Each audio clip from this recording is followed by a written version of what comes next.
All right, so let's get into this. Sometimes a story isn't just told, it's assembled piece by piece. And that's exactly what we're doing today. We're going to piece together this really complex narrative from a whole collection of personal documents. We're talking emails, official complaints, legal notices.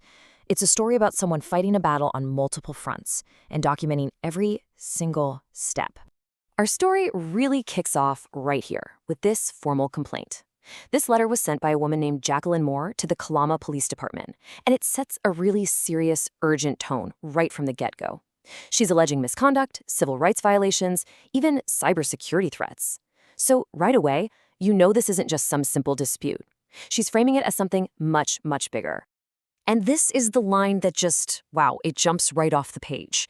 She's accusing the police of a deliberate failure to investigate and alleges a coordinated car theft ring. Think about that.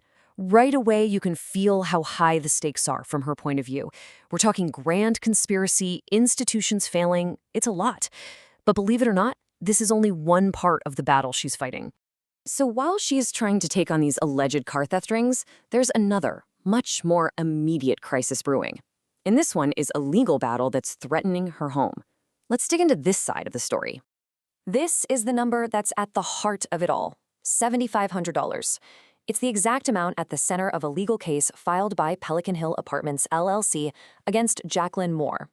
So the official case is what's called an unlawful detainer. That's basically just the formal legal term for an eviction. So get this, at the same time she's trying to get law enforcement to investigate this huge criminal conspiracy, she's also literally fighting to keep a roof over her head. She's fighting a war on two very different fronts. And this is where things get really interesting. This is where we get into Moore's strategy for fighting that eviction. It is not your typical defense, not at all. She's developed this unique and incredibly detailed forensic case, which she's documented in something she calls the shield folder. Okay, so here's the crucial part. She doesn't see this eviction as a simple case of unpaid rent. Nope. She claims the whole thing is the result of a targeted cybercrime. And she even has a name for the culprit, the Melissa/604M65 cluster, which she calls a synthetic identity cluster. I mean, that is some highly specific technical language.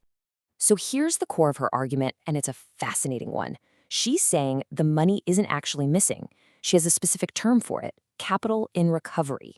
Her whole case is that this $7,500 has been tracked down through a forensic audit and is now just sitting in a federal restitution pool. So from where she's standing, the money is there, it's hers, but it's just tangled up in government red tape. Now, to give these forensic claims some weight, Moore doesn't just present herself as a tenant. She makes it a point to identify herself as a professional. In her emails, she's a qualifying agent for her company, More Hands for You. And she even includes her license number from the North Carolina Private Protective Services Board. This is a key move, right? She's trying to frame her analysis as an expert assessment. And she's got the paperwork to back it up, to show she's taking official steps. Look at this. She's filed a formal complaint with the FBI's Internet Crime Complaint Center, the IC3, and she has the submission ID to prove it. Her complaint claims that her landlord's own online payment portal was compromised, and she argues that's the real root of this entire problem. So, with all this evidence gathered in her shield folder, she lays out this crystal clear 3-step plan to her legal aid lawyer. Step 1, coordinate the release of her funds from that federal pool. Step 2, use this pending investigation to get an emergency stop on the eviction. And Step 3, secure the compromised payment system. This is her shield folder defense in a nutshell. Organized, strategic, and deeply forensic. But what happens when this incredibly detailed, meticulously constructed worldview, supported by a folder full of evidence, runs up against the official, legal, and law enforcement systems she's trying to convince? And that's the million-dollar question, isn't it? I mean, she has a narrative, she has evidence, she has a plan. So did it actually work? And the first response she gets, it's from her own lawyer at Kitsap Legal Aid Services. And it's a huge setback. He basically says, look, all this stuff about cyber attacks and federal restitution pools, it's way outside my expertise. And honestly, it sounds really hard to argue in a courtroom. So all that complexity she's built up, the very thing she thinks is her strength, her lawyer sees it as a major weakness. Then comes the first official wall she hits. She put in a request for all records of calls for service to her address, probably trying to build her case of harassment or other problems. The Kitsap County Sheriff's Office comes back with a simple, blunt answer.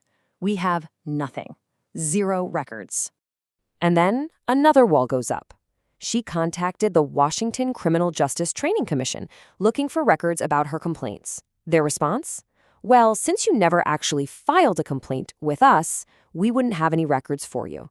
You can see how, with each official response, the documented reality she's trying so hard to build just starts to crumble.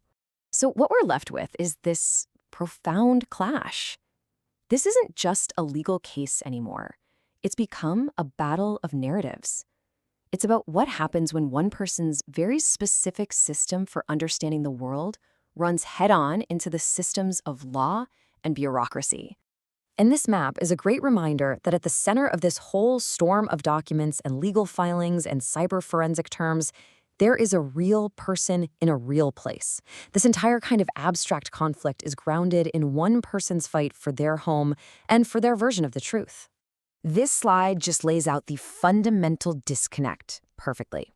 On one side, you have Jacqueline Moore's narrative, a targeted cyber attack, funds locked in a federal pool, a coordinated car theft ring, all backed by her shield folder. And on the other side, the official responses, outside my expertise, difficult to litigate, no records, you never filed a complaint. The two realities, they just do not line up at all. Which leaves us with this one big lingering question, right?